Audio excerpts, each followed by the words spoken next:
and why City spent such a large amount of money on the Norwegian striker. Has Haaland changed Manchester City, and how? Keep watching the video to find out. Erling Haaland eventually left Borussia Dortmund in the summer of 2022 and is now playing in the Premier League under Pep Guardiola's coaching. Many skeptics thought Haaland would fail to live up to the reputation he established at Dortmund when he first arrived at Manchester City, believing it was all publicity. Erling Haaland is without a doubt the genuine stuff though, after a Premier League season that broke all previous records. Manchester City has already shown they are committed to winning another trophy in the first 8 games of the season. They've won 6 of their 8 games so far and drew the other 2, remaining unbeaten. In the current standings, Manchester City is 1 point behind Arsenal in the first place and is not showing any signs of slowing down. Let's find out how the Norwegian striker is changing Manchester City. Manchester City won the championship last season after defeating Aston Villa 3-2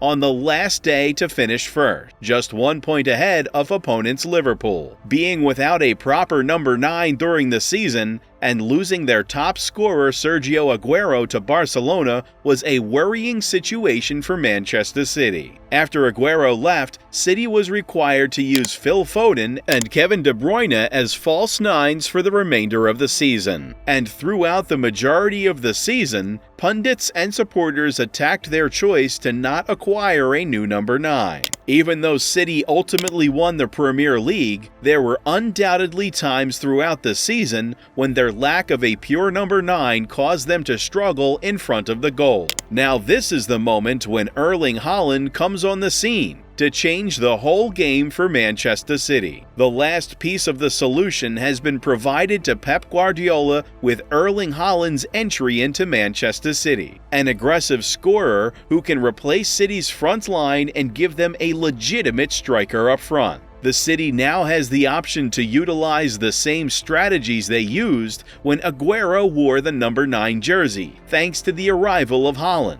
The same strategies and combinations that helped them win several FA Cup, Carabao Cup, and Premier League championships. Erling Haaland has been the center of attack for City's 4-3-3 formation in each of the first 8 games of the season. While other players have cycled in and out of the lineup as needed, De Bruyne, Cancelo, Walker, and Haaland have started each game. Haaland's ability to open up space and run in behind is a big aspect of his influence on Manchester City's strategy and tactics, because it is a skill they lacked when using a false 9 last season. Haaland's selection as the number 9 has allowed Pep to play De Bruyne and Foden in their more natural positions, rather than using them as a false 9. When City gets the ball, they may overload the midfield, with the 3 midfielders and the 2 fullbacks forming a midfield of 5. The City can keep a lot of the ball and control the tempo of the game thanks to the overload in the middle. Because Manchester City is just outnumbering them and outpassing them in the first 8 games of the season, the opponent team's midfield has not been able to impose any control over the game. Haaland is essential to this. His presence and goal-scoring potential up front enable Kevin De Bruyne and Bernardo Silva to drop into those half spaces in the middle of the field and advance the ball into the attacking third. Manchester City's midfield overload hasn't been countered by any team to date, and it's understandable why. Kevin De Bruyne, Bernardo Silva, and Gundogan are just a few of Manchester City's talented midfielders who can extend the field and open up scoring chances. Concerning Haaland, this simply facilitates his game, as he is free to run in behind and into the box as an aerial danger, without having to provide any help to the midfield. Erling Haaland was already a prolific goal scorer for Dortmund, but now that he has guys like De Bruyne and Cancelo delivering the ball to him,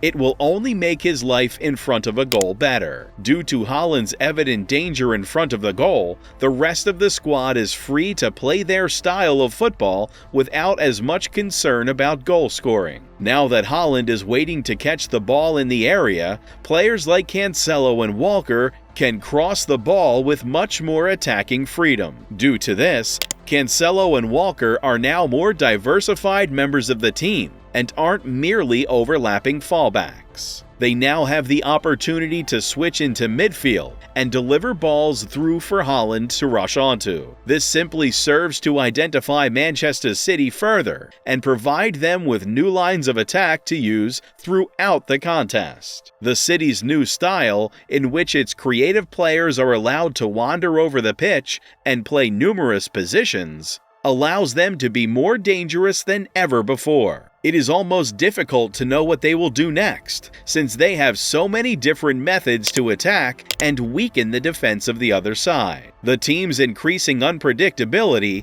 makes them challenging to defend against. Concerning Haaland in particular, his strength and quickness make him nearly unstoppable for any defender. The Premier League is regarded as the most competitive league in football, and many well-known players have attempted and failed to establish themselves there. This was shown in his game against Bournemouth, where he only had 8 touches overall but contributed to his team's 4-0 victory with 1 assist. This demonstrates that Haaland solely cares about winning. He isn't interested in getting 100 touches every game or running around with the ball at his feet. He has been the most effective player over the last 12 years, due to his lack of touches. This is because, since 2010, just 5 players have averaged 1 goal every 60 touches or less. These players had average goals per touches of 59.8, 57.4, and 49.3 respectively,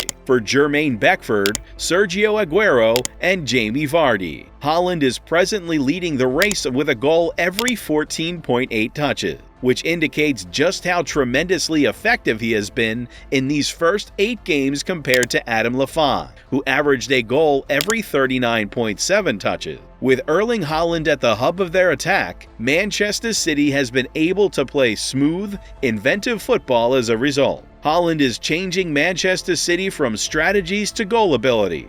Check out the video in the top right corner to find out the real reason Haaland chose to join Manchester City. Please subscribe if you enjoyed the video. We'll see you next time.